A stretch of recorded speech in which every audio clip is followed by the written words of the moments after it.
Good morning guys. So ang issue natin ngayon is overheating. Usually guys, na-encounter ang ganitong problema during the uphill. Halimbawa, paakyat po tayo ng mataas na bahagi o ng bundok, doon po na-encounter yung kanyang overheating.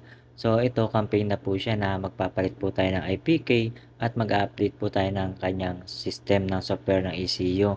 Sa pagtatanggal natin guys nitong IPK o ng instrument panel natin is yung ginamit natin dito is isang Phillips screw at dalawang flat screw. Yung dalawang flat screw is ang purpose niya para sikwatin yung mga accessories niya, yung mga decor. At yung kanyang Phillips screw para tanggalin yung kanyang screw sa IPK.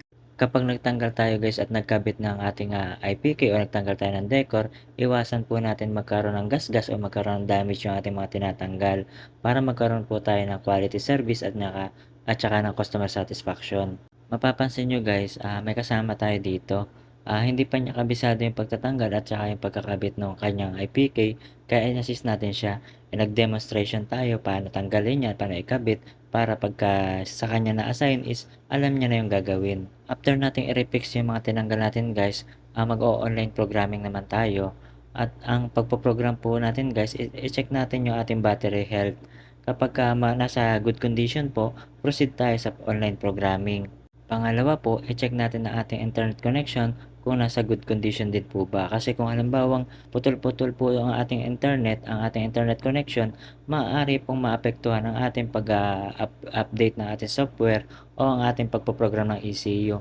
At kapag nagkaroon po ng interruption sa ating ECU, doon po tayo magkakaroon ng problema. Iwasan po natin magkaroon ng error kapag nagpo-program po tayo o nag-a-update po ng software ng ECU, kasi kapag na-damage po ang ating ECU is no choice tayo diyan, kailangan natin palitan yan ng bago. Advice lang po natin sa magpo-program o mag-a-update po ng software is yung may basic knowledge po pagdating sa programming para maiwasan na rin po yung mga problema. Kapag nagpo-program tayo guys, dapat alam natin yung kung ano yung equip ng system o ng kanyang unit, kasi nagkakaroon po tayo ng problema sa full option at yung non-full option. Doon po nagkakaroon ng error pagdating sa programming. Kaya pagkatapos natin i-program yung ECU o pagkatapos natin i-update yung kanyang software is nagkakaroon siya ng DTC. Bago po tayo mag-click ng mga okay o next procedure is basahin po natin para mayroon tayong idea kung ano po yung ginagawa ng ating system.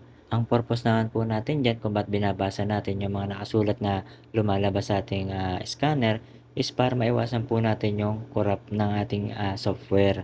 Kapag nag-progress na po yung ating pag-update ng software, antayin lang po natin matapos, antayin lang po natin yung mga lalabas na icon kung ano po yung next step na gagawin. Usually guys, kapag ganito mga online programming is umaabot siya ng mga 6 minutes to 15 minutes kasi nakarely po tayo sa internet connection. Minsan naman po mabilis, pero hanggang kadalasan lang po is 10 minutes yun na nakokompleto natin. After po nating i-program o i-update yung kanyang software, mapapansin nyo po nagkakaroon ng mga ilaw sa kanyang dashboard. Ibig sabihin nagre-read po siya, nababasa yung kanyang system.